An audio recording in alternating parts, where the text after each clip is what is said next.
Thank you very much, Professor, for sharing that. Please stay with us as we stay on this topic.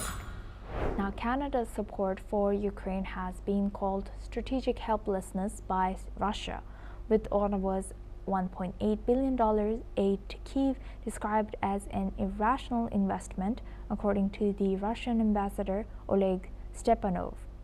Meanwhile, the funding intended to unlock loans from the IMF, World Bank, and European Bank for Reconstruction and Development has been called politically driven and unlikely to be recoupled. The diplomat has added, however, Canada's assistance was announced by Prime Minister Mark Carney on December 27th in Halifax. Ukraine faces a projected financing gap of $136.5 billion from 2026 to 2029, including a $63 billion deficit over 2026 to 2027, according to the IMF. Now, for this discussion, we welcome back Professor Vasilin Popovsky. He's a professor and vice dean of Jindal Global Law School, joins us live from Tokyo. Thank you very much, Professor, for staying with us.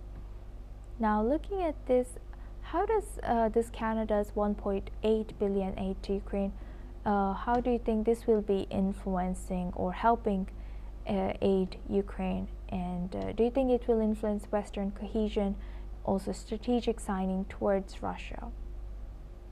Yes, absolutely. Great news. Well done, Canada. All other countries should follow and do the same. This is what Ukraine needs in time of hardship and being a victim of an aggression. Yeah, obviously, again, I wouldn't comment on what Russian foreign ministry says here, but whether it's reasonable or not, that's not for Russia to comment.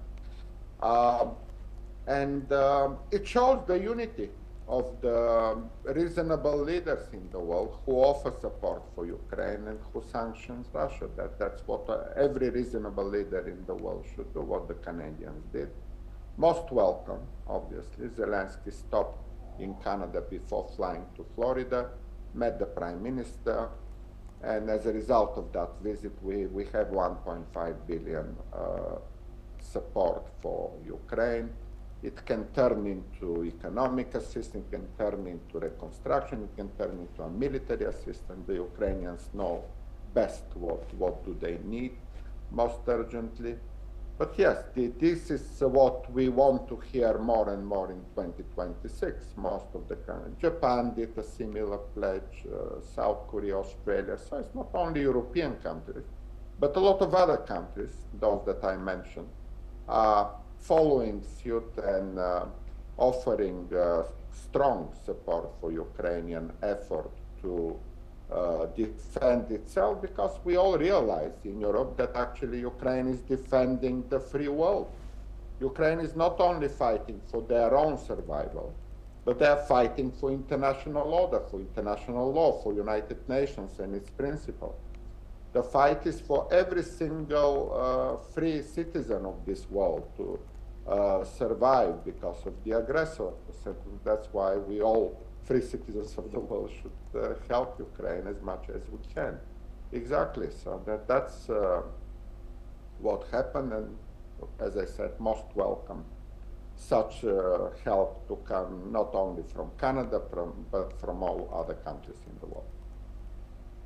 Thank you very much. With that, I would like to thank Professor Vasilin Popovsky for joining us from Tokyo and sharing that insight.